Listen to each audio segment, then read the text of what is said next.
Lu lihat deh, Oh, iya. bisnis metaverse rugi 56 triliun. Ini perasaan Zuckerberg. Bisa Berarti dia jelek dong marketingnya. Ini yang menarik.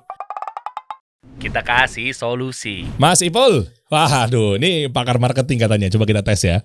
Produk dulu apa market dulu? Waduh, baru mulai udah diajak berantem ya Bang Den. Jadi by the way kita kemarin di Zahir Business Conference sengaja mungkin dari Zahir tuh nggak tahu kenapa ya akhirnya ditumplek-blek kita berdua jadinya Dibikin berantem ya? dibikin berantem. Jadi gini teman-teman, memang kalau untuk perkara ilmu dunia gitu ya, kita kan bisa ambil baiknya buang buruknya dan sebenarnya masing-masing pendapat beda-beda ya sah-sah aja, Yes. ya kan? Ya, terkadang tapi kita serunya itu adalah dengan berbedanya pendapat jadinya akhirnya memberikan insight dari segala arah gitu buat teman-teman. Produk dulu apa market dulu? Woi, aku kan orang marketing nih. Oke, coba. Ya marketing dulu dong. Oh, Marketing dulu dong. marketing dulu ya. Oh, iya. Market dulu ya. Iya. Kenapa? Kenapa nggak produk dulu? Coba ya. Aduh sebenarnya gue sama lagi. gue juga market dulu lagi. Udah. Gue pengen coba dua arah mewakili teman-teman nih. Oke, Kenapa nggak produk dulu? Percuma ada marketnya, tapi kalau nggak ada produk, mau jual apa? Nah, ini yang perlu dilurusin Bang Den. Oke. Jadi kebanyakan orang berpikir, nah ini bukan hanya kebanyakan orang ya, rata-rata UMKM itu biasanya kalau bisnis dia bikin produk dulu, rata-rata bikin produk dulu, terus baru mikir aku jualannya gimana ya, promosinya gimana ya. Kayak dia bikin kerudung, hijab atau bikin makanan, yang penting jalan dulu, bismillah dulu lah gitu. Terus baru mikir aku nanti pemasarannya gimana. Ini kadang yang menurut saya sendiri ini perlu diluruskan gitu ya. Karena sebelum kita berbisnis pun sebenarnya marketing itu sebenarnya sudah ada. Sebelum bisnis marketing udah ada. Harusnya iya. Kenapa? Ya, ini yang perlu diluruskan. Katanya Peter Drucker ya, Bapak Maha Guru Manajemen Dunia gitu. Bapaknya Bapak marketing internasional ya. Bapak marketing internasional. Sebenarnya beliau itu dikenal sebagai guru manajemen. Tapi saya senang mengambil insight beliau yang sangat efektif ketika menjelaskan satu hal, terutama dalam bidang marketing dan sales. Kalau marketing harusnya Seth Godin dong. Ada Seth Godin, tapi nyambung. Nanti itu ujungnya nyambung. Ternyata ada benang merahnya. Oke. Jadi gini, Peter Drucker itu mengatakan karena tujuan bisnis itu adalah menciptakan customer. Makanya dalam bisnis itu ada dua hal yang paling penting. Sisanya itu support atau cost. Katanya Drucker kayak gitu. Wah, mancing ribut nih. Ini anak-anak selling nih. Mana nih Kang Dewa mana nih Kang Dewa?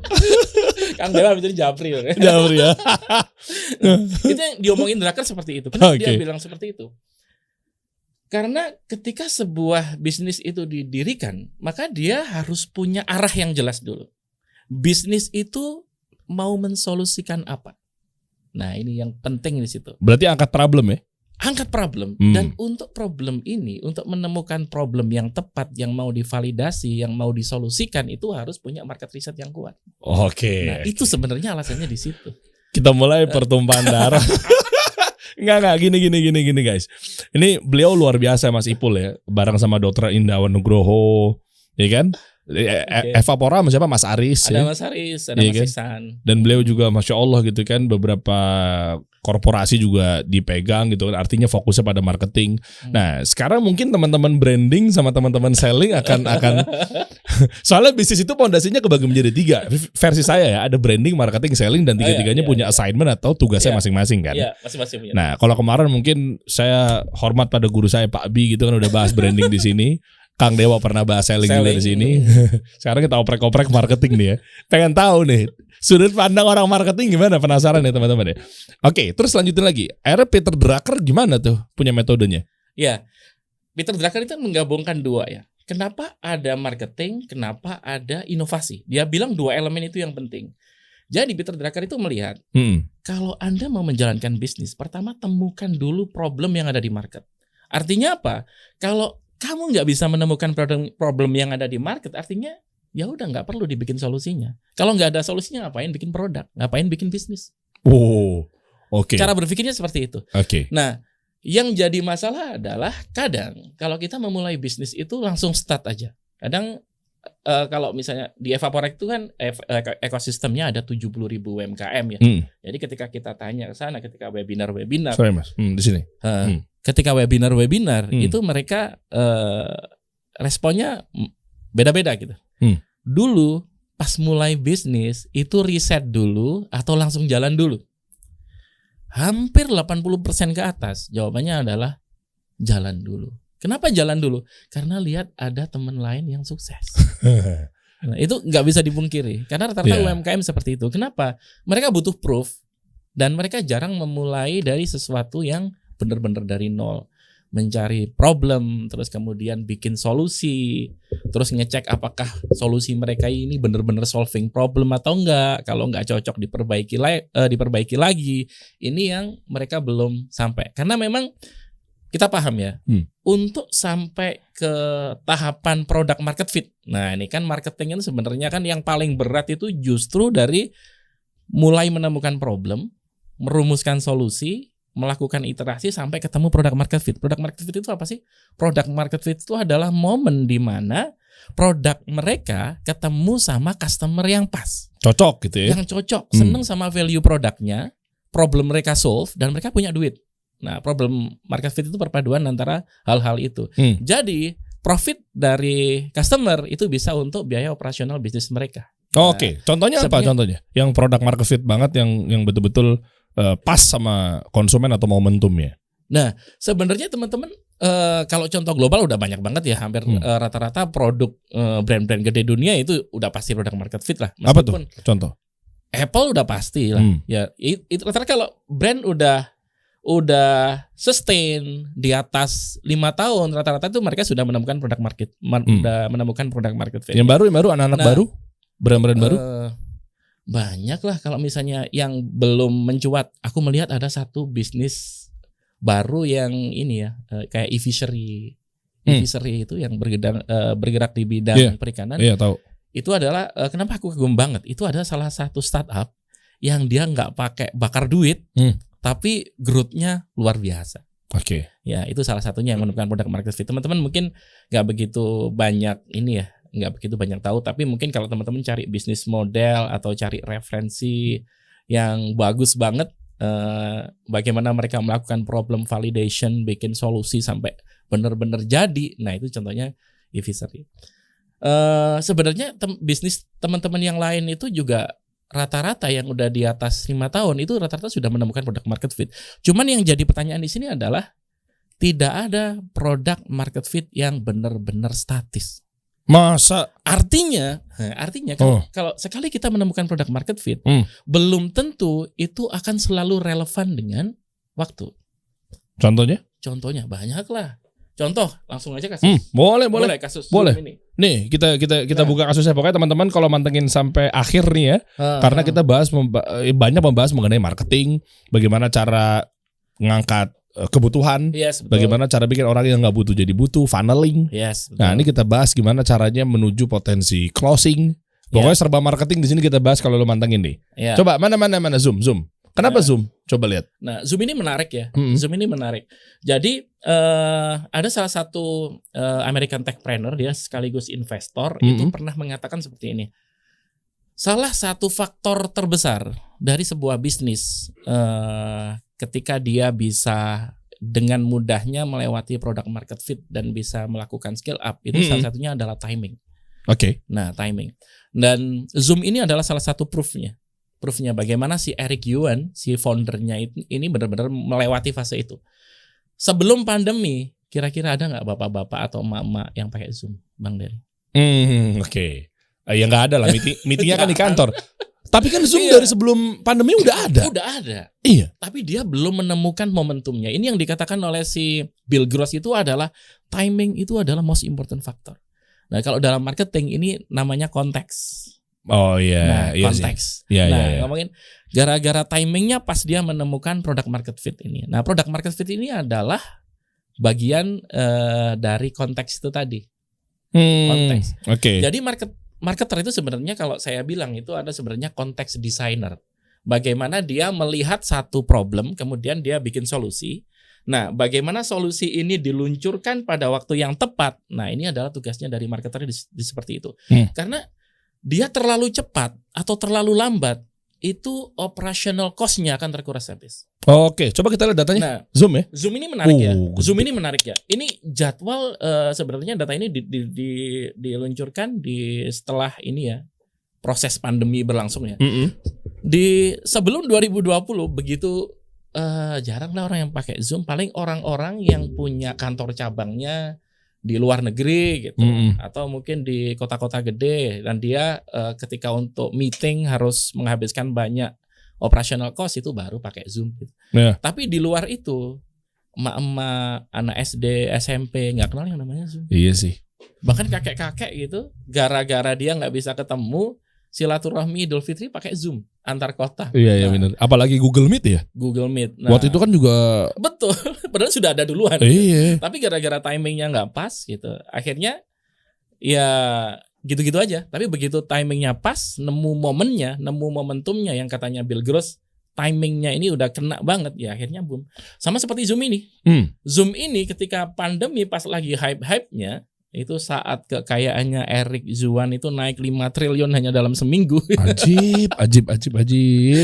Itu kalau divaluasi ya, nilainya Zoom itu jauh lebih gede dibandingkan 5 maskapai terbesar dunia digabungkan. Divaluasi atau revenue-nya? Divaluasi. Valuasi Zoom-nya itu sendiri lebih gede dibandingkan mereka dikeroyokin. Dia kali berapa dari revenue ya? Valuasinya? 3, 5? Segituan kali ya? Iya segituan kali ya. Karena gini, rata-rata kan maskapai pada anjlok nih, gara-gara demand pariwisata yang turun banget. Nah, sedangkan Zoom berbaliknya. Oh iya benar. Gapnya semakin gede kalau di grafik itu. Coba lihat ya. Oh iya dahsyat men. Mereka nge-slope, mereka turun banget yang maskapai. Maskapai karena di pandemi kan maskapai tutup tuh ya. Delta, American Airlines dan lain-lain. Tapi Zoom-nya sendiri makin naik. Nah, sekarang itu kan momen hype-nya Zoom. Sekarang momennya Zoom sudah kembali ke ini yang awalnya, karena dia sudah menemukan fase stabilnya. Kalau ini kan fase hype-nya dia. Gara-gara fase hype-nya ini dia ketemu banyak customer, sekarang sudah mulai stabil. Orang yang benar-benar berkepentingan menggunakan Zoom itu yang stay jadi customer-nya. Sedangkan yang mungkin aku sudah bisa ketemu customerku langsung nih, nggak perlu pakai Zoom. Nah itu mungkin sudah nggak pakai. Atau kayak saya gini, saya sudah nggak seintens saat pandemi menggunakan Zoom, tapi saya tetap tiap bulan masih bayar iuran langganannya Zoom. Lumayan lah ya, 400.000 rupiah. Ya. Udah jadi loyalis kali ya. Nah, tapi kalau ngomongin timing berarti bisa juga hal-hal yang negatif dong muncul ya. Jadi kalau Zoom itu kan pas timingnya tepat, jadi akhirnya positif. Ya. Misalnya hal-hal yang negatif, Meta misalnya. Iya. Hancur kan? Hancur. Iya kan? Ya. Terlalu dini muncul juga bahaya men. Betul, iya. Kayaknya kasus Meta itu ya. Facebook ya memang mungkin karena ambisinya si Zuckerberg itu ya ingin memaksakan mendatangkan metaverse. Iya. Sekarang di mana semua infrastruktur belum kuat gitu. Akhirnya apa? Ya ada korbannya. Paling kalau nggak salah sekarang 11.000 karyawan yang siap dipecat. Iya, barusan gue posting juga tuh 11.000 karyawan PHK men. Emang Marzuki Marzuki orang Wahyudi. Kan benderanya sama biru putih juga, ya kan? Ya nih, lu lihat deh. Bisnis metaverse rugi 56 triliun. 56 triliun. Ini perasaan Zuckerberg. Emang juga duit dia belum tentu lah. Banyak kan juga duit venture capital paling. Iya kan, tapi bisa rugi juga ternyata dia ya. Artinya gini, sekelas Mark Zuckerberg aja yang memang bisa dibilang mungkin bapak sosmed internasional lah. Bisa dibilang seperti itu ya, karena versi saya tuh mengatakan seperti itu karena dia pelopor-pelopor yang betul-betul sosial media begitu keluar dan sustain sampai sekarang. Kayak Live Connector, Friendster, MySpace, SoundCloud dan lain sebagainya kan udah almarhum. Iya, kayak gitu kan. Nah artinya makanya dikatakan dia padahal kuat lah untuk di ranah sosial media. Tapi gagal juga ya. Berarti dia jelek dong marketingnya. Coba, apakah Anda lebih pintar dibanding Mark Zuckerberg? Iya enggak juga. Gitu. Loh, ya, tadi masih belum bilang katanya harus timing. Iya. Masa seorang Mark Zuckerberg nggak mikirin timing? Ya pasti. Tapi maksudnya gini, setiap pebisnis itu bisa jadi dia mengambil keputusan yang salah itu biasa gitu. Oke. Sama kayak misalnya kasus-kasus sederhana lah, kayak misalnya e-payment gitu, gitu, alat pembayaran digital. Kalau sekarang siapa sih yang nggak kenal GoPay, OVO, atau alat pembayaran digital yang Dana lain, gitu. Iya. Tapi sebenarnya kayak misalnya di Indonesia, kalau menurut Bang Dery itu sebenarnya ada mulai tahun berapa kira-kira? Dompet, e-wallet. Iya. E-wallet adanya atau boomingnya? Adanya dulu. Aduh, adanya mah ya nggak lama-lama kali, nggak tahu ya. Iya. Jadi kayak misalnya ada kayak misalnya T-Cash gitu ya. Dulu kan link aja. Oh iya. Iya. T-Cash itu 2006 loh. Oh iya benar. Gue baru ngeh lagi. Iya. T-Cash itu 2006. T-Cash itu 2006. Tetapi kenapa belum bisa booming? Karena timingnya belum dapat. Coba behaviornya market zaman sekarang kenapa timingnya nggak dapat? Karena orang-orang perilakunya biasa beli tiket atau beli bayar apapun gini, itu ini yang menarik. Jadi ketika kita ngomongin marketing itu nggak bisa kita membahas hanya dalam satu hal. Timing atau konteks itu sangat kompleks. Nah, jadi kalau misalnya aku sendiri biasanya untuk mempermudah itu membagi dua. Sebenarnya rata-rata di kuliah-kuliah bisnis diajarin gitu ya. Kayak misalnya meskipun Anda UMKM, Anda harus memperhitungkan yang namanya makroekonomi. Nah, makanya aku biasanya bikin ada makro konteks, ada mikro konteks. Nah, makro konteks itu apa? Makro konteks itu adalah kalau biasanya teman-teman belajar yang namanya PEST. PEST itu adalah elemen-elemen yang anginnya ya, kayak misalnya perahu gitu ya, anginnya dia mau ke arah mana nih. PST itu apa? Satu political situation, terus economical, terus social culture sama teknologi. Ada PST. Past, ya kan? Nah, past gitu. Nah, dompet digital pada tahun 2006 itu mungkin ekosistemnya belum kebentuk. Nah, kalau sekarang kan aku pakai GoPay. Aku pakai GoPay itu kenapa gampang? Karena aku biasanya bayar cash dan itu ribet. Oke, problemnya itu tuh. Iya, itu ribet kan. Teknologinya sudah ada, ekosistemnya sudah ada, timingnya sudah siap duluan. Timingnya sudah siap duluan. Makanya ketika aku ditawarin sama driver yang agen-agennya GoPay, nah, aku mudah aja gitu. Oh ternyata enak ya, nggak ribet ya. Aku tinggal top up ke akunku gitu, langsung aku bisa bayar pakai itu. Begitu juga dengan dompet digital yang lain. Ketika dia bisa bikin ekosistemnya, maka dengan mudah dia bisa mempengaruhi behavior. Ketika behavior itu mempermudah si customer. Oke. Dengan penambahan satu alat ini, dengan satu platform ini, itu mempermudah customer. Itu akan mudah, penyerapan pasarnya akan mudah. Gitu. Tetapi kalau ekosistemnya belum siap, aku yakin kalau si Zoom ini, itu kejadian pandeminya 10 tahun yang lalu juga nggak akan booming. Kenapa? Internetnya belum siap. Oke. Itu semuanya udah siap. Jadi kan PEST kan ada teknologi juga tuh. Nah, teknologi sekarang udah support 4G nih. Nah, maksudnya kecepatan untuk mengakomodir yang istilahnya ngobrol bisa lancar, video call bisa lancar itu sudah ada. Tapi kalau itu kejadiannya 10 tahun yang lalu di mana kita download movie aja ya 2 giga, download sekarang kita tinggal umroh balik lagi baru sampai. Saking lamanya ya. Saking lamanya. Apalagi pakai Telkomnet instan tuh ya. Udah nelpon 0809894 kali. Redial mulu. Ya kan internet ya kan. Ya. Kebayang. Gini, Mas. Artinya timing ya, dan ini menjawab Mas Ipul bilang bahwa market dulu ketimbang produk dulu. Yes, betul. Dicek dulu marketnya udah siap apa belum. Yes, marketnya ada apa enggak. Iya. Marketnya berperilakunya kayak gimana. Iya betul. Tapi gini, kok es kepal Milo gagal? Loh, iya kan boomingan aja. Kan marketnya udah, momentumnya udah siap nih. Orang pengen cemilan, orang lagi misalnya puasa, jeger, hancur. Loh bisa jadi, karena gini ya, bisa jadi. Padahal momentumnya dapat. Loh, ini harus diriset lebih dalam lagi lah. Sebenarnya kayak misalnya gini, orang butuh penganan baru, itu apakah dia butuhnya untuk menciptakan sesuatu yang baru, kayak misalnya geprek. Geprek itu viral tapi stabil. Dan dia penerimanya bagus banget gitu. Kenapa bisa begitu? Nah, itu berarti dia bisa mensubstitusi, menggantikan variasi dia yang sudah ada sebelumnya. Kalau biasanya cuma nasi goreng, bakso, dan variasi makanan yang lain dan geprek masuk gitu, berarti bisa diterima. Tapi es kepal Milo, dalgona, wah iya tuh banyak banget ya. Yang numpang lewat karena memang yang sifatnya itu orang cuma pengen variasi aja. Ya dia nggak ada komitmen kalau untuk sekedar ini aja ya, untuk sekedar menghilangkan kebosanan ya, setelah bosannya hilang pasti akan nyari yang baru lagi. Nah terus nggak bisa inovasi dong. Tadi katanya marketing gandengan dengan inovasi. Iya betul. Ya makanya ketika market research itu adalah sesuatu yang lumayan kompleks gitu ya. Kayak misalnya gini, aku mau bikin seblak aja gitu. Aku harus paham nih berapa total addressable marketnya, market nasional cemilan itu seberapa sih kira-kira ya, gambarannya segitu. Gambaran snacknya cemilan satu nasional itu berapa. Kemudian market provinsinya berapa nih. Terus market seblak, nanti kira-kira market seblak di satu kabupaten berapa nih kira-kira. Kalau misalnya aku masuk, itu kira-kira aku mau mensubstitusi atau sebagai pelengkap. Pelengkap itu kayak misalnya tadi pengganti kebosanan. Itu harus tahu peran kita, produk kita masuk itu seperti apa.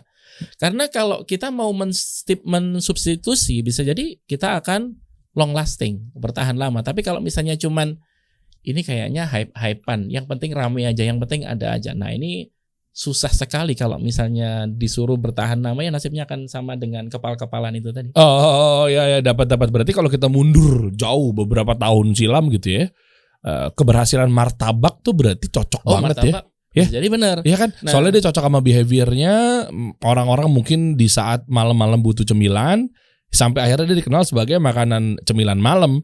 Bisa bahkan jadi lucu dan anehnya ketika orang pesan martabak siang-siang misalnya atau pagi-pagi. Iya. Itu kayak gitu nggak modelannya? Nah iya, jadi sebenarnya dia kan inovasi tuh awalnya. Orang nggak ada yang tahu martabak.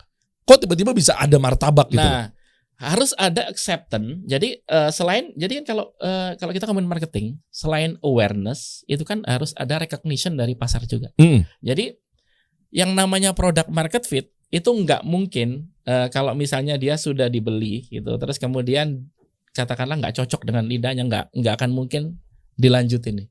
Kalau misalnya martabak dia memang dirasa ternyata bisa jadi martabak itu adopsi dari India kan, bisa jadi. Ya. India apa Cina sih? Oh iya, iya. Kalau yang aku tahu sih kayak bangsa-bangsanya seperti biasanya dari India. Iya gitu sih. Ya. Yang jelas nggak dari Betawi, karena kalau Betawi martabok. Gue tabok sih, gue gedik sini. Nah itu harus dicek juga nih.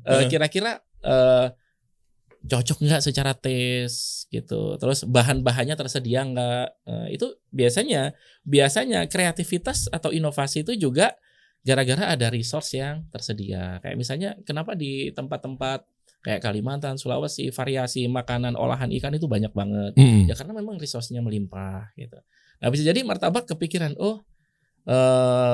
ada nih bahan, misalnya bahan yang untuk dibikin yang kira-kira cocok dan habitnya cocok dengan orang-orang Indonesia yang suka nyemil. Nah, jadi dia melihat itu dan dia melihat mungkin variasi cemilan saat itu cuman gorengan. Ya, ini dan dia bisa masuk ke situ. Nah, kalau dia munculnya dia itu malah menambah value. Nah, itu. Ketika dia masuk dan menambah value yang ada di market, orang tambah seneng nih karena adanya pilihan itu. Nah, bisa jadi long lasting dia. Oke, dapat ya, guys. Nah, sekarang kalau kita ngomongin marketing lebih lanjut, artinya kan di sana ada beberapa tugas-tugas yang lainnya untuk penopang sebuah bisnis ya. Yeah. Ada branding, ada marketing, ada selling. Ini kalau orang marketing kita tanya ya. Branding dulu. Ini mulai war lagi nih. mulai perang lagi nih. Mulai war. Marketing dulu, branding dulu, apa selling dulu? Marketing dulu. Kenapa? Mantep marketing dulu. Kenapa? Ya, ini kita mulai debat dulu ya. Abis ini nanti di WA Pak Bir. Kenapa marketing dulu? Iya, ya kan kenapa? Selalu gini. Jadi gini ya. Paling mudahnya aku bukan hanya aku orang marketing ya, tapi gini. Cobalah kita pahami diagram Maslow. Jadi memang selalu berangkatnya orang itu dari pemenuhan fisiologis dulu. Jadi sesuatu yang basic dulu itu akan dimenuhi. Nah, kenapa orang butuh diferensiasi? Kenapa butuh istilahnya promosi dan lain-lain? itu akan muncul ketika istilahnya gini, persaingan sudah mulai kuat, persaingan sudah mulai ketat. Sebenarnya kayak marketing itu membantu gini ya, membantu market mengetahui bahwa kita punya solusi dari problem mereka. Nah, ketika muncul banyak opsi di market, semuanya pada komoditas semuanya. Aku jualan beras, Bang Dery jualan beras, Mas Aldan jualan beras, sama-sama berasnya. Dan market kena option paralysis, bingung dia milih. Ini berasnya sama-sama nih, nggak bisa dibedain nih. Nah itu biasanya muncul pentingnya branding dan lain-lain. Nah berarti branding dulu dong kalau gitu. Nah terus ngapain kita ke penetrasi ke market? Tapi kalau kan dipilih gara-gara brand. Tapi ingat ya. Kalau dia nggak punya brand gimana? Coba ini kasus real, kasus sekarang ya, kasus sekarang ya. Eropa kan krisis energi nih, krisis energi nih. Dia itu butuh banyak sekali supply, kayak misalnya kalau di Indonesia yang lagi kita garap nih sama teman-teman Asosiasi Minyak Jelantah, bahan bakar untuk biodiesel mereka. Artinya jelantah itu sebagai komoditas tanpa brand dan lain-lain mampu kita kirim ke sana. Karena komoditi, gak fair. Artinya sebenarnya kan kita kan prinsipnya gini, bagaimana bisnis running kan.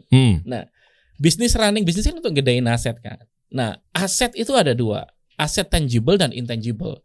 Nah, sebenarnya posisi dari branding itu adalah melengkapi aset secara keseluruhan. Artinya jadi branding hanya pelengkap. Nah, iya meskipun pada ujungnya ketika semua supplier bermain pada bidang yang sama, branding itu menjadi penentu.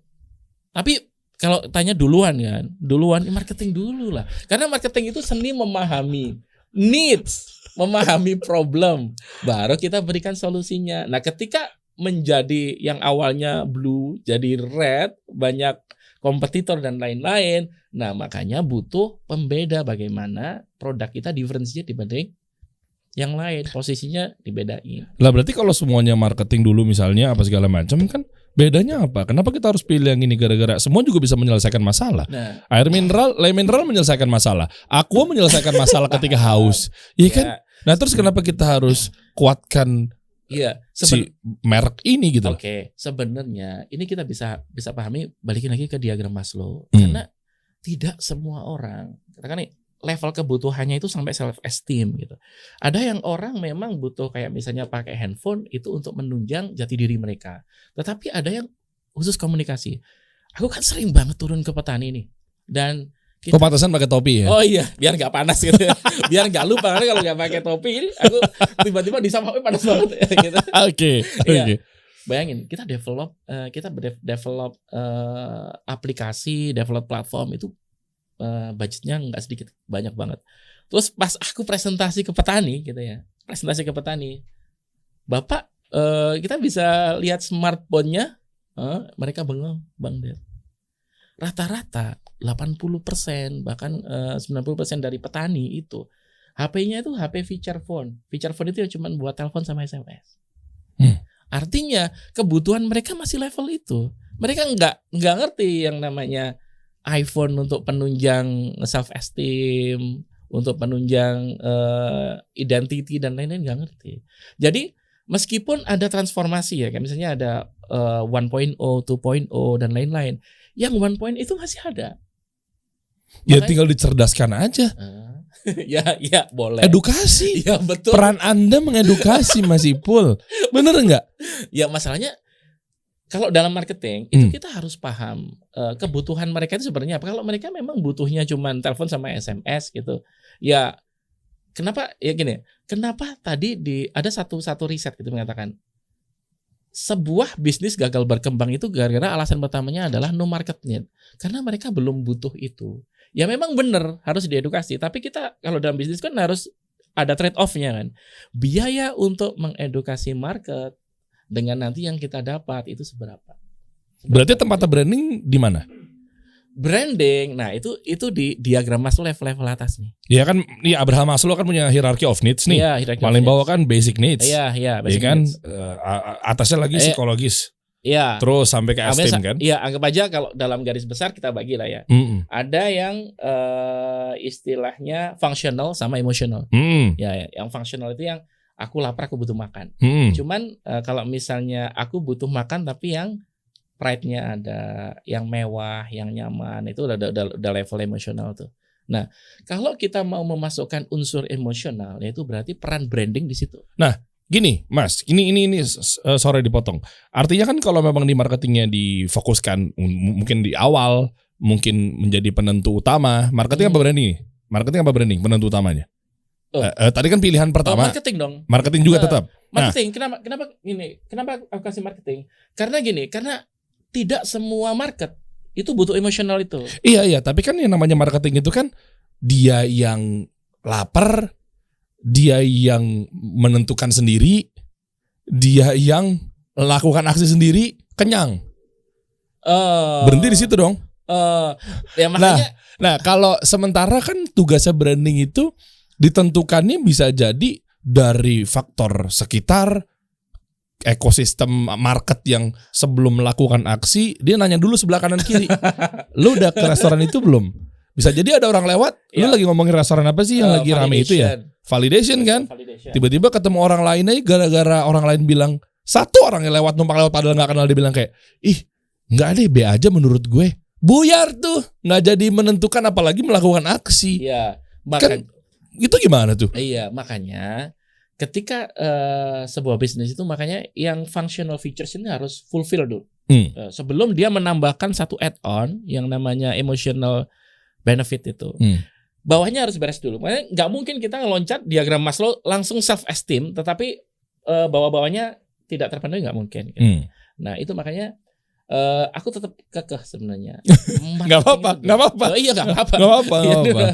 Ya, intinya seperti itu sih Bang Der. Jadi entah kita menemukan market yang cukup dia butuh feature-nya aja, atau yang butuh plus emosionalnya, itu nanti dari marketing yang akan menentukan. Aku menyasar kelompok ini, dia punya duit lebih nih. Dia punya duit.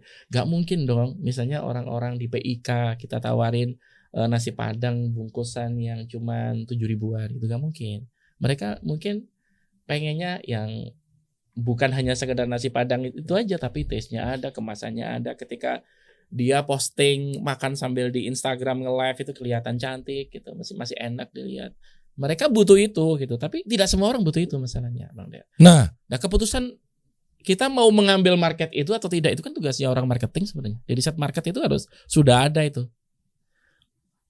Tetek bengek, buyer persona dan segala behaviornya itu kan harus sudah beres di market research sebenarnya. Oke, coba kita bedah ya.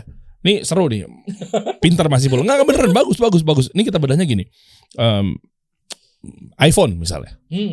iPhone. Kalau pakai marketing orang dapat apa? Oh, ya gini. Nah, coba kita bedah. Mau bedah kasusnya mau mana? Mau iPhone, Rolex, iPhone aja lah. Kita yang mungkin sama-sama yang common ya. Oke, boleh iPhone sama-sama. coba. Ya. Orang beli iPhone itu gimana prosesnya terjadi? Oh ya. Kalau iPhone gini. iPhone itu sudah membidik bahwa orang-orang yang beli produknya dia itu adalah orang-orang yang concern dengan esteem, yang dengan harga diri, dengan sisi emosionalnya, dia concern dengan itu. Makanya apa? Tidak ada pengguna iPhone yang tawadu. Misalnya dia pakai iPhone tapi casingnya Xiaomi nggak ada. Okay. Sorry aku nyebutin. Iya nggak apa-apa. Saya juga sering begitu kok. Okay. Berarti menurut Mas Ipul Xiaomi jelek? Oh bukan. Xiaomi itu adalah ada marketnya? Bukan, ada marketnya sendiri. Mereka sebenarnya dulu aku pengguna Xiaomi juga gitu, itu fitur-fiturnya ada gitu. Cuman ada beberapa faktor yang tidak ada di situ. Kenyamanan, terus UI-nya tidak sebagus iPhone, flow-nya gitu nggak sebagus iPhone gitu. Nah, ada juga terus yang paling penting ekosistemnya. Ekosistemnya ada ekosistem secara digital, ada ekosistem secara emosional. Ekosistem secara emosional itu sama kayak misalnya gini. Clubhouse gitu. Clubhouse dulu kan hanya untuk pengguna iPhone awalnya. Nah, itu salah satu benefit yang dimunculkan untuk menambah add value di iPhone. Oke. Gitu. Misalnya seperti itu. Ya. Nah, itu kalau menurutku Bang, iPhone ini dari awal sudah dibidik.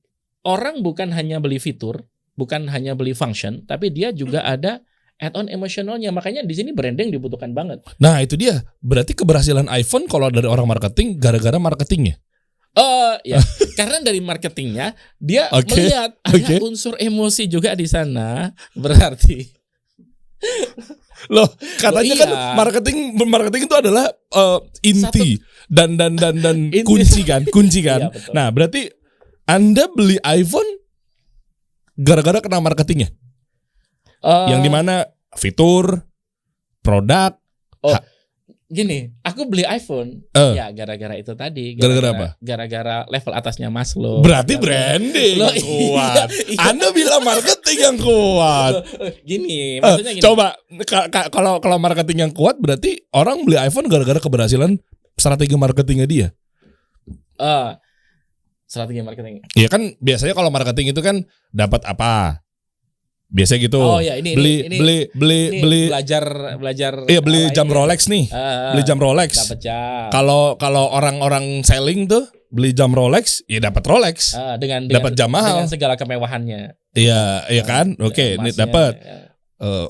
Kalau orang selling juga misalnya beli iPhone, ya dapat iPhone. Dapat kamera yang canggih apa segala macam. Nggak bisa dibajak misalnya. Dapat Safari bukan Google misalnya. Kayak gitu-gitu kan. Orang selling tuh. Ini versi saya nih. Kalau orang marketing kan dapat apa? Biasanya. Oh, kalau Rolex berarti dapat ini investasi nih. Iya kan? Iya. Ini investasi nih. Kalau iPhone, bisa dapat endorse nih. Kalau konten kreator, marketing nih. Nah, sekarang pertanyaannya, Anda beli iPhone gara-gara apa? Gara-gara brandingnya iPhone. Berarti brandingnya lebih kuat kan? Loh. Tapi bukan tuh. Loh, Anda bilang marketing lebih kuat. Anda beli gara-gara brandingnya dia. Berarti branding lebih utama. Gini ya. Aku kalau untuk masalah tetap kekeh. Tetap kekeh marketing lebih kuat. Sebenarnya kita luruskan ya. Sampai mencong tuh mikir di sini, Pak. Sampai mencong ngomongnya mikir di sini. Nah, sekalian di sini nih mulutnya nih. Ya, tadi kan pertanyaan ini mengembang nih pertanyaan. Iya. How to start kan? Jadi mana yang lebih penting? Mana yang untuk memulai duluan? Marketing itu lebih penting sebenarnya. Kalau dari versi gue, marketing itu lebih penting. Tapi perkara apakah nanti marketnya dia lebih membeli karena emosionalnya itu udah dibidik sebenarnya dari marketingnya sudah dibidik. Kalau misalnya aku menyasar market menengah atas, itu pasti nggak mungkin. Cuman masalah fitur aja nggak mungkin. Berarti paket Iya, berarti dipikirin brandingnya dulu dong dan kuatin brandingnya. Kan tadi Anda bilang nggak mungkin kalau dia nggak bidik di awal. Berarti kan ada tahap sebelumnya yang dia pikirkan. Oke, ini kan untuk kasus iPhone kan. Tapi masalahnya di dunia ini kan nggak cuman ada iPhone. Lah terus gimana caranya kita bangun merek yang agar sustain dan bisa jual dengan harga maksimal tanpa tawar-tawar? Setuju. Kalau itu kan memang istilahnya branding itu penting. Aku kasih satu fakta yang mungkin berpihak ke Bang Dery gitu ya. Jadi market valuasi dari iPhone itu kalau dibandingkan dengan Google, Meta sama Amazon digabungin itu masih gedean si iPhone. Tuh kan? No. Iya. Karena dia punya satu brand value yang luar biasa gedenya. Gitu. Brand value? Iya. Berarti memang. Tetapi bukan berarti itu segalanya. Gitu. Oh iya paham. Makanya dengan kasusnya tadi misalnya petani, iya betul dibawa dari ranah dasar dulu.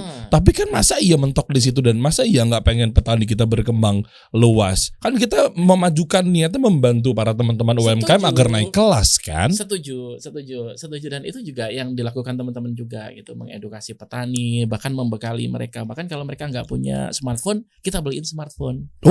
Kita beliin smartphone. Yang penting apa? Mereka bisa dengan smartphone itu bisa ngerti gimana sih pakai teknologi pertanian itu. Jadi mereka bisa ngitung nih pemakaian pupuknya itu harusnya seberapa. Biasanya kan mereka pakai pupuk itu pakai biasanya segini kok gitu. Ya. Atau rekomendasi dari Deptan itu segini.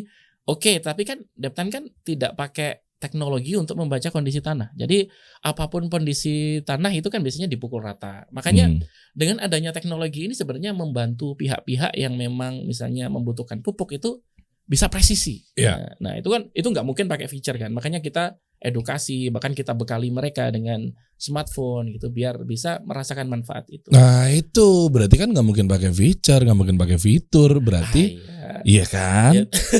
Tapi kan semua market petani tidak semuanya membutuhkan itu. Gitu. Oh iya. Intinya adalah kalau marketing itu pemikirannya luas sebenarnya, maksudnya tidak dia melihat gini. Kalau gini kasusnya sederhana. Kalau misalnya semuanya harus butuh branding, warung-warung kopi pinggir jalan nggak akan survive. Wah, seru nih. Saya udah mulai damai. Anda ngajak ribut lagi. Enggak beda gitu maksudnya. Loh, ya gini. Terlepas dari itu teman-teman, mau para petani, mau para warung kopi pinggir jalan, mau para asongan dan lain sebagainya, kalau pengen teredukasi dengan baik, lu kan pada komunitas nih, pada mengelompok nih. Udahlah, lu belajar skill marketing, branding, selling dan lain sebagainya, itu mendingan perlu memang. kita kumpul jadi satu aja. Betul. Kita gabung aja, lu join klub gue mau nggak? Itu keren tuh. Ada. Anda bisa ngisi juga nanti. Oh iya. Bisa. Boleh. Nggak? Jadi kita ada kasih solusi bisnis club. Asik. Jadi buat teman-teman di sini, ayo kalau pengen scale up, kalau pengen menuju ke next level, biar nggak gitu-gitu aja, ya kan tadi kan lengkap gitu ya materinya ya. Lengkap. Jadi Mas Ipul tadi kan bilang katanya kan, ya masa sih mau gitu-gitu aja. Iya. Nah, terserah deh nanti lo mau pilih yang mana. Mau pakai polanya Mas Ipul dengan bilang bahwa oke nih marketing begini-begini dan lain sebagainya, atau mau pakai pola yang lain ya, ada branding apa segala macam. Yang jelas pokoknya kami berdua pengen banget ngebantu teman-teman agar naik kelas nih insyaallah. Iya. Nah, gimana caranya? Cek aja di deskripsi di bawah. Ada namanya kasih solusi bisnis club. Kalau lo pengen tahu, nah ada pengurusannya juga, yuk join klub gue bareng-bareng di sini. Asik.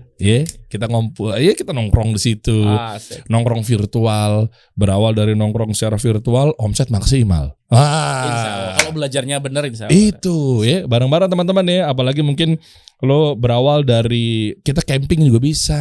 Oh, bisa kita sharing kopdar. Lebih enak memang tatap muka ya. Iya bener kan, camping tahu-tahu selling, jualan dapat cuan apa segala macam. Nah makanya sekarang tugasnya Mas Ipul ngasih tahu ke teman-teman gimana caranya tadi Anda bilang warung kopi di pinggir jalan biar naik kelas. Apakah mentok pakai marketing saja? Iya betul. Tak berbranding atau gimana nih Mas? Iya memang betul Bang Ber. Jadi untuk memaksimalkan profit kan memang bisnis harus naik kelas. Ya meskipun ada bisnis yang memang nggak butuh itu, kayak misalnya komoditas-komoditas yang memang pure dikonsumsi sebagai komoditas, ya nggak perlu itulah. Ya mungkin perlu corporate brandingnya aja agar dia jadi trusted company gitu aja, biar orang ya tetap aja butuh branding ya. Dia nyerah dan kalah juga. Iya, itu kan next level, tapi stepnya kan beda. Iya kan. Udahlah, Anda akui ujung-ujungnya next level saja ya. Biar corporate branding kelepasan. Emang butuh. Tanpa mengecilkan teman-teman marketing di sini ya. Tapi gini, percekcokan ini sebenarnya sehat. Ya.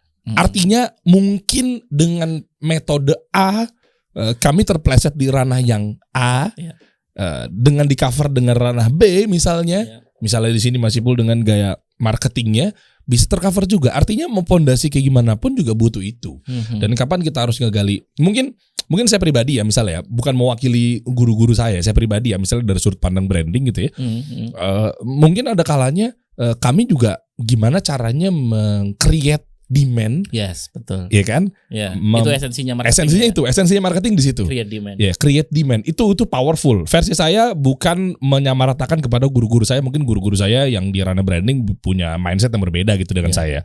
Tapi saya akuin kekuatan marketing di situ ketika dia nge-create demand, bikin orang yang nggak butuh jadi butuh di situ. Betul. Gitu. Cuma mungkin bedanya mau pakai era yang mana. Mau pakai yang 1.0, mau pakai yang 2.0 gitu kan. Kalau saya langsung start marketing yang 2.0 sampai ke era 4.0. Ya, langsung jam ya. Iya, kalau saya karena langsung menyasar kepada customer kan.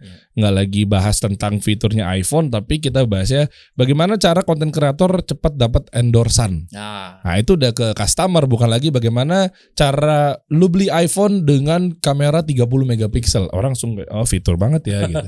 Versi saya, makanya bagaimanapun perdebatan kita berdua, saya mungkin mengatasnamakan pribadi dengan di ranah branding gitu ya. Mungkin guru-guru saya Masya Allah yang di ranah branding mungkin juga bisa jadi tidak setuju dengan saya. Tapi untuk hal ini kekuatan marketing sih ada di situ. Makanya saya ketika mau launching pun juga tetap nge-create demand dulu. Iya, ada pre-launch-nya. Iya, pre-launch dulu. Itu kalau misalnya nggak ada pre-launch marketing itu nggak usah dibales-balesin, nggak usah dibalik-balikin.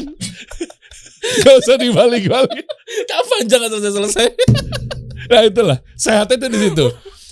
Kalau nggak ada pre-launch, kalau tiba-tiba jualan aplikasi kasih solusi gitu. Iya. Oh, tapi kan ujuk gitu ya. Ujuk-ujuk langsung jualan gitu. Itu peran marketing di situ teman-teman. Jadi kami berdua nih betul-betul pengen share lah ke teman-teman semua. Hati-hati dengan produk yang kita bawa atas nama brand dan lain sebagainya karena yang ada buang waktu doang. Iya. Kayak gitu-gitulah. Nah terus kalau sama selling apa kabar?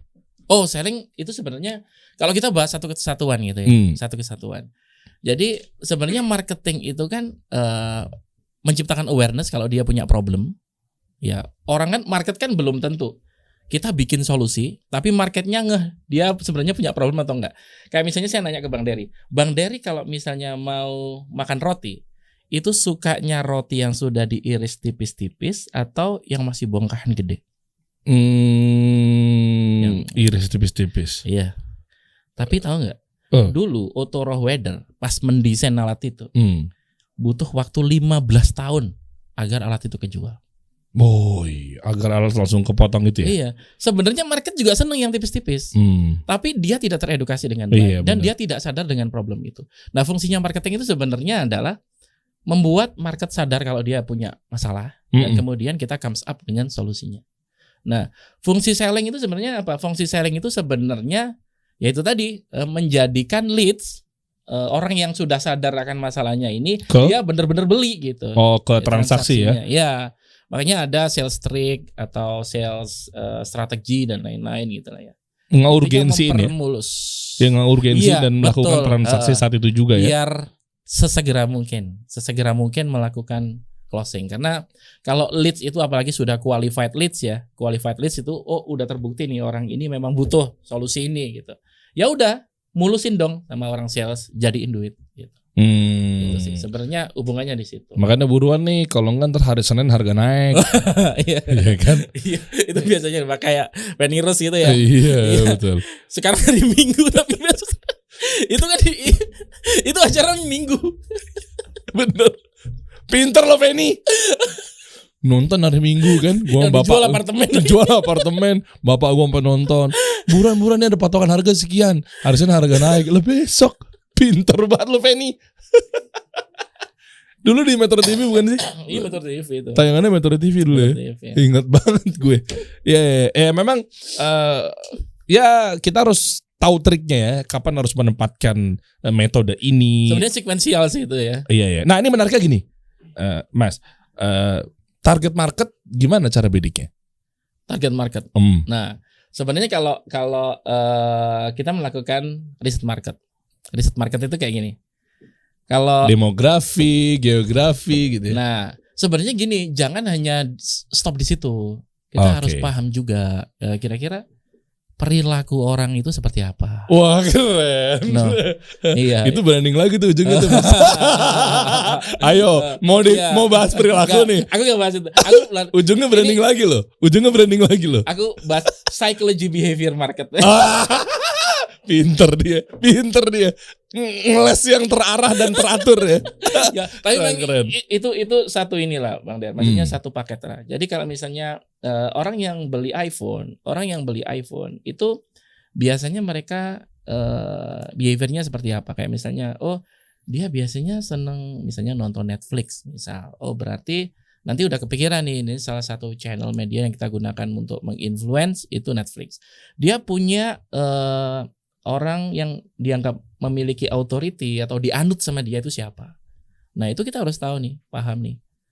Terus bagaimana dia melakukan purchase decision, itu prosesnya seperti apa. Buyer persona itu harusnya seperti itu. Ada satu di audit juga bagaimana buying proses mereka itu dilakukan. Masih works nggak? Gender, country, bapak-bapak, ibu-ibu, age, umurnya. Ya sebagai flag sih. Jadi kan kalau misalnya kita ngomongin big data ya Bang ya.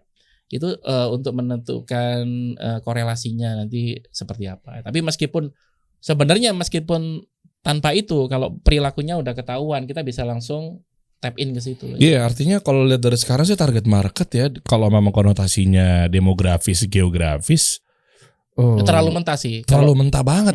Dan itu zaman dulu banget gak sih?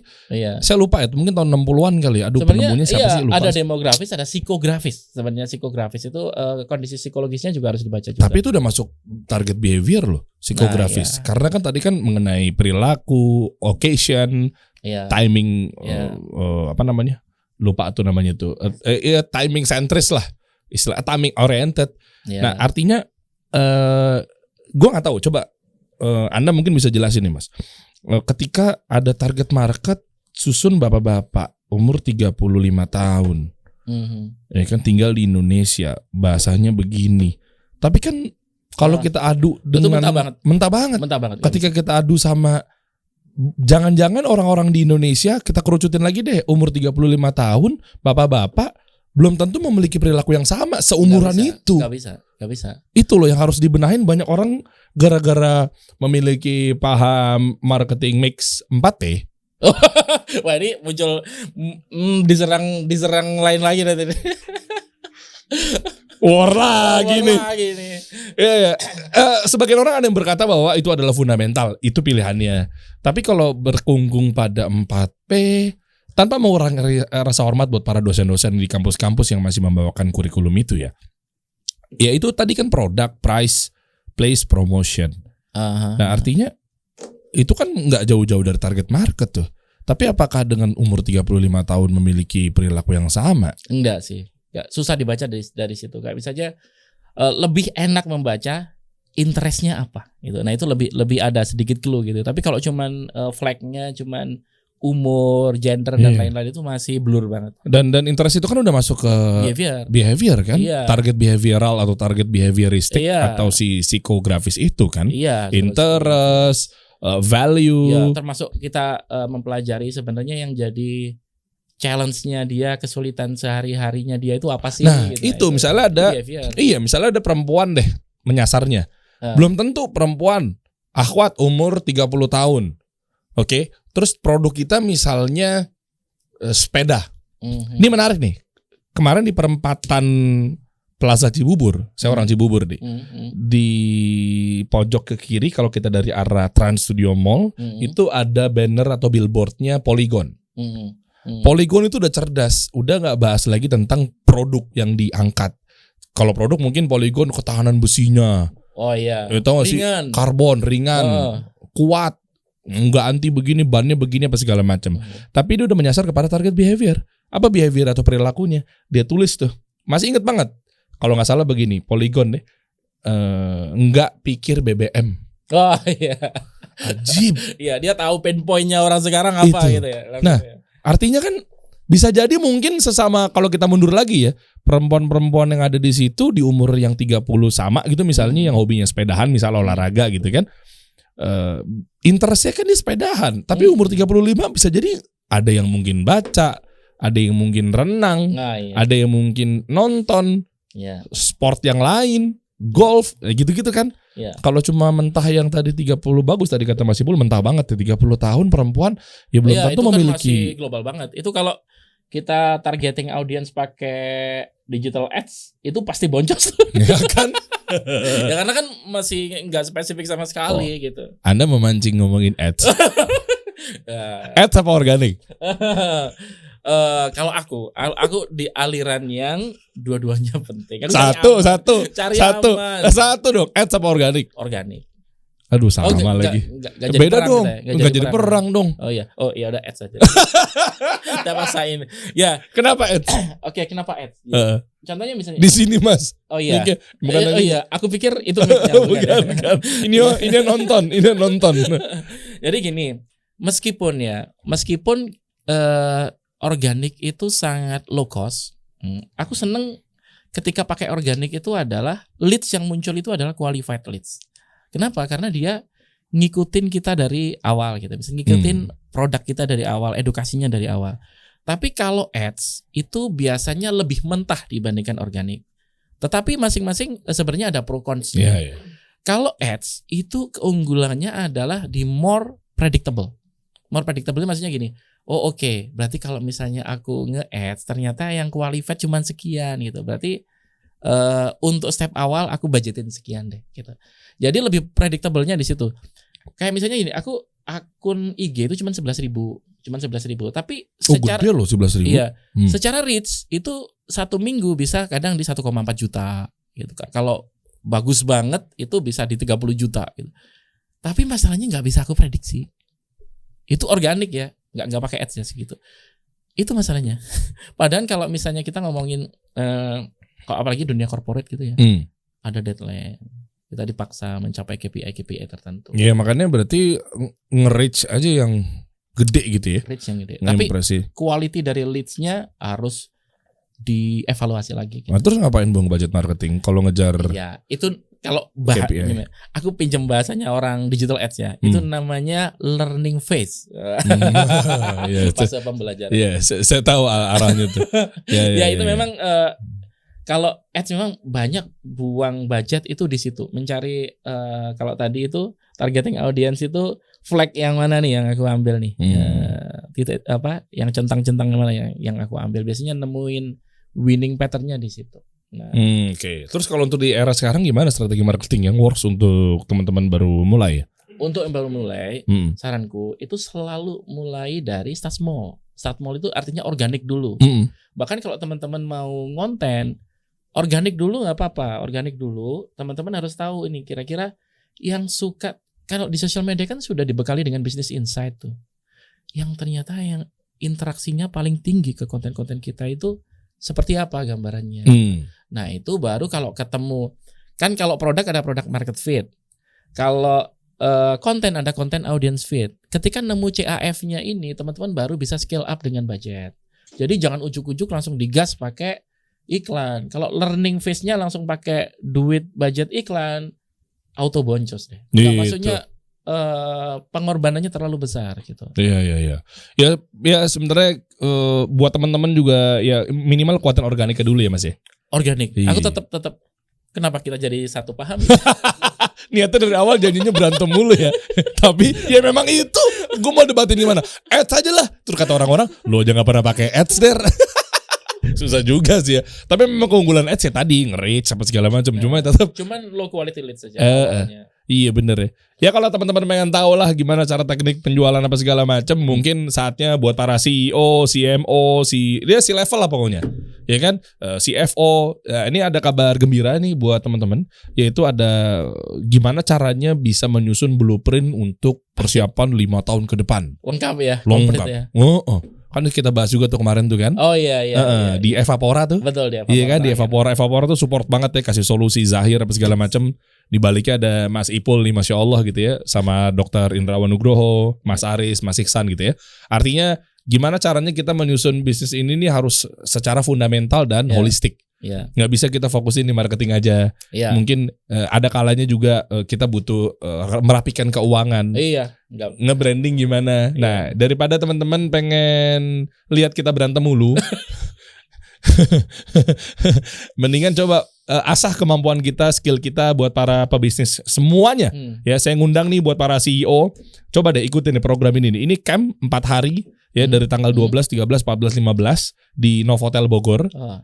Insya Allah ada saya di situ, ada Dr. Indrawan Nugroho. Wah, itu sahabat Anda kan? ya lebih dekat dengan Anda mungkin ketimbang saya. Oke. Terus ada Coach Rene Soehardono, ada Coach Muhammad Ismail Zahir, ada Coach Yusak, ada ilmu keuangan ya. Iya, Coach Andik gitu dan lain-lainnya. Artinya teman-teman bisa pantengin di sini nih, khusus 50 perusahaan terpilih doang nih. Wih. Ada kurasinya ya? Ada, karena gak sembarangan. Betul. Dan ini sebenarnya sayangnya atau kabar buruknya sih ya, ternyata udah belasan bahkan sampai puluhan yang udah daftar ya Dan ya. Nah jadi buruan deh teman-teman. Jadi tunggu apa lagi, cek aja di deskripsi. Kalau mau ikutan bareng sama kita 4 hari kita camp di sana. Valuable banget lah. Nongkrong, suasananya kita bisa potensi ketemu sama investor, mentor-mentor, bisa bonding, tanya jawab langsung. Menikmati pemandangan di Bogor dan lain sebagainya. Ih, cakep. Novotel itu kira-kira marketingnya gimana tuh? Hotel zaman sekarang gimana hotel? Hotel gini ya. Momentum nggak? Karena kan Zoom naik. Begitu bubar tuh COVID pelan-pelan, alhamdulillah. Itu momentum. Kemarin momentum. Nah hotel gimana tuh? Sebenarnya kemarin rise back. Jadi bareng kan, kayak maskapai kan? Bareng kayak maskapai. Iya kan nggak bisa terbang, nggak bisa nginep juga. Ya, dia tiarap. Tiarap kan hotel kan? Dia barengannya Zoom naik, dia tiarap juga. Terus gimana cara?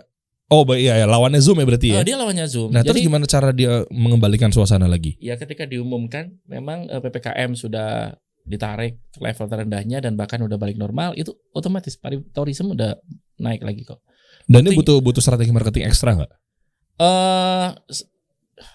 Ya pasti butuh lah, karena untuk memastikan, karena gini, tidak semua hotel survive di badai kemarin gitu, banyak yang menutup juga. Jadi ya paling tidak gini, awareness-nya butuh. Jadi salah satu bagian penting dari marketing kan awareness dan reach kan. Paling tidak ngasih tahu, hey yang pernah nginep di tempatku, aku pernah gini. Paling iya itu benar. Di market funneling tuh ya. Iya. Dan gue suka materinya Mas Ipul nih yang awal-awal, coba tuh Mas, data yang bagus banget tuh. Coba dong mundurin dong. Mana ya coba deh. Terus lagi. Nah ini. Iya. Bisa jelasin dikit ya Mas. Ini penting loh ini. Ini sebenarnya untuk menyadarkan teman-teman aja. Jadi kalau misalnya teman-teman mau bikin bisnis itu nggak ada ceritanya yang kayak garis lurus itu, nggak ada. Iya benar. Itu terlalu fata morgana ya. Tapi ini sebenarnya di sini untuk menunjukkan bahwa ada incremental thinking, ada exponential thinking. Jadi, bagus tuh dua. Jadi di bisnis benar-benar diuji loh, Bang Der. Jadi awal-awal kita bangun bisnis, kebanyakan 80% lah bahkan mungkin pebisnis itu matinya di fase awal sebelum ketemu product market fit. Kenapa ya? Dia belum menemukan customer idealnya dia gitu. Yang mau bayar solusinya dia nggak ada. Wah keren. Nah iya karena belum menemukan itu, akhirnya dia nggak ada cover operation cost-nya, dia nggak ada, operational cost-nya dia nggak ada. Yang adanya injek dana melulu. Kalau belum ketemu product market fit tapi diinjak-injakin terus, ya keinjak-injak aja mati juga. Keren. Bisnis belum menemukan produk market fit. Nah, kuncinya product market fit. Injek terus, lama-lama keinjak. Bagus. Ya pasti mati. Jadi kata kuncinya sebenarnya product market fit. Dan ini sebenarnya terlalu cantik juga grafiknya yang biru nih. Harusnya ada di bawah garis zero. Karena pasti minus lah, bisnis awal-awal itu pasti minus lah. Apalagi proses, kalau bahasanya startup bakar duit, sebenarnya nggak bakar duit sih, sebenarnya itu proses pencarian product market fit gitu. Wow. Ya, kalau teman-teman pengen belajar langsung sama Mas Ipul nih, ini beliau luar biasa loh mengenai marketingnya. Coba cek dong sosmednya dong, klik aja link di situ ya Mas ya, bisa ya? Oh iya. Ya bisa ya, coba tuh. Saiful Islam ya, bukan Saiful Jamil ya teman-teman. Ini. Kalau ini Mas Ipul, yang sana Bang Ipul ya. Aku bisa dipanggil Sam Ipul. Kenapa? Karena aku orang Malang. Terus hubungannya apa Sam tuh? Sam itu kalau bahasa walian kan, Mas itu sudah mewakili Mas. Sam itu kan balik bahasa. Oh dibalik ya? Mas. Asahab kilap deh. Asahab kilap. Bahasa balik, jangan-jangan anak SMA 70 nih. Anak SMA 70 Jakarta Bulungan ya Mas. Yang doyan balik-balik kata. Iya kan? Sam itu berarti Mas kan? Iya. Ya Mas Ipul bener. Iya. Bukan Bang Ipul. Entar di-hub lagi. Coba bawa lagi. Coba. Klik dong. Ini klik ini link. Dan itu brandingnya Saiful. Oh iya. Oh apa sih brandingnya? Kan harus di branding tuh. Iya. Ada Sam Ipul. Gak usah dibahas, panjang. Dia nyerah juga akhirnya. Kenapa harus pakai Sam Ipul? Ternyata beliau mengakui, dan itu brandingannya Ipul, Sam Ipul. Ya. Udahlah, pada dasarnya memang branding lebih kuat dibanding marketing. Kenapa harus pakai branding? Karena kan suppliernya sudah banyak nih. Harus ada diferensiasi, positioning, makanya pakai. Berantem lagi nih. Stop. Ya, itu positioning ada di branding loh. Iya. Kan? Harus disusun sama segala macam. Cek lagi ya teman-teman ya. Kalau pengen tahu tingkat keberanteman kita sampai mana, teman-teman komen di bawah. Mau ada part 2 gak nih? Teman-teman bisa belajar langsung deh. Inbound. Ini grup Telegram. Jadi teman-teman kalau ada di ini, aku bikin udah kurang lebih 4 tahunan ya. Jadi materinya udah banyak banget sebenarnya di situ. Teman-teman kalau bisa ini ya. Ke atas kan? Kalau di scroll ke atas kan? Bisa scroll atas, itu panjang banget ceritanya. Wih, boleh dong join. Oh boleh dong. Iya, teman-teman bisa nih, ada penambahan 2 grup baru nih teman-teman nih. Ini menurut saya solusi banget ya. Yang pertama ada inbound strategy, masuk aja gabung di Telegramnya, dan kedua kasih solusi bisnis club. Nah itu ada klub juga tuh di situ, udah ada ribuan orang juga yang hadir di situ. Teman-teman kita belajar bareng-bareng deh, agar UMKM saling melengkapi lah ilmunya. Iya benar. Makin komplit gitu. Iya saling melengkapi lah, meskipun mungkin kita banyak perangnya, mungkin meskipun banyak ketidaksetujuannya, tapi ya perbedaan pendapat adalah rahmat. Gitu. Ya berbeda pendapat. Saya pun sama Coach Ren yang hadir di 360 Business Blueprint nanti beliau terkait personal branding itu kami masih berdebat loh. Seru kadang. Saling melengkapi teman-teman semua. Ya, pokoknya lihat aja, tapi mana yang paling menjadi pokok utama ya tinggal dipilih ntar. Oh kira-kira mana duluan ya. Kalau mau untuk cabang teknisnya ya teman-teman silakan tinggal pilih aja lah. Mau pakai metode yang mana. Jadi kita vote, ayo siapa kira-kira mau pilih? Beliau apa saya? Enggak. Komen. Mau part 2 komen di bawah ya. Kita banyak sebenarnya ya perdebatan-perdebatan lainnya, nanti kita akan bahas itu. Kita kasih solusi.